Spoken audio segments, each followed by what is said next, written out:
நீங்க ஒரு மெக்கானிக்கல் இன்ஜினியரா இருந்தா, ப்ராசஸ் கண்ட்ரோல் நாலேட்ஜ வளர்த்துக்க வேண்டியது ரொம்ப ரொம்ப முக்கியம்.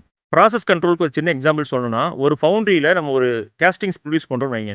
அந்த கேஸ்டிங்ல என்னென்ன டிஃபெக்ட் வரும்? Sand drop, sand inclusion, slag inclusion, crack, shrinkage, gas holes இதெல்லாம் வந்து அந்த கேஸ்டிங்ல வரக்கூடிய டிஃபெக்ட் இல்லையா?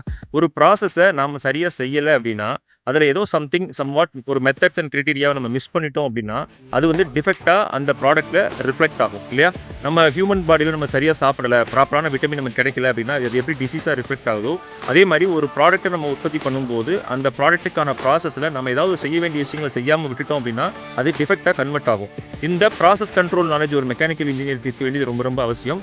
இதனால 2 பெனிஃபிட். ஒண்ணு அந்த ப்ராசஸ அந்த மெக்கானிக்கல் இன்ஜினியர் கரெக்ட்டா செஞ்சு முடிக்க முடியும். இன்னொன்னு கஸ்டமர் கம்ப்ளைண்ட் ஏதாவது வந்துச்சு அப்டின்னா, எதனால அந்த கஸ்டமர் கம்ப்ளைண்ட் வந்துச்சு? எதனால வந்து இது என்ன சால்வ் பண்ணா இந்த கம்ப்ளைண்ட்ட நம்ம அரெஸ்ட் பண்ணலாம்? எந்த இடத்துல ப்ராப்ளம் அப்படிங்கக்கூடிய அந்த ரூட் காஸ் அனலைசிஸ அந்த இன்ஜினியரால கரெக்ட்டா செய்ய முடியும். ஸோ ப்ராசஸ் கண்ட்ரோல் நாலேட்ஜ் இருந்ததுன்னா, டெக்னிக்கலா அந்த இன்ஜினியர் அந்த ஆர்கனைசேஷன்ல ரொம்ப சவுண்டா இருக்க முடியும். இது வந்து கேஸ்டிங்க்கு நான் ஒரு எக்ஸாம்பிள் சொன்னேன். இதே மாரி வெல்டிங் இண்டஸ்ட்ரியில வெல்ட் டிஃபெக்ட்ஸ் என்னென்ன அப்படின்னு சொல்லி பார்த்து, அந்த வெல்ட் டிஃபெக்ட் வராம இருக்கிறதுக்கான ரூட் காசஸ்ன்னு தனியா இருக்கு. Based upon the product, based upon the process, அந்த ப்ராசஸ் கண்ட்ரோல் நாலேட்ஜ நம்ம சரியா லேர்ன் பண்ணி, அதுல உள்ள விஷயங்கள கரெக்ட்டா பண்ணோம்னா, டிஃபெக்ட்ட சால்வ் பண்ணலாம். இது மிகப்பெரிய நாலேட்ஜ். ஸோ இத ஒவ்வொரு மெக்கானிக்கல் இன்ஜினியரும் குரோ பண்ண வேண்டியது ரொம்ப ரொம்ப முக்கியம்.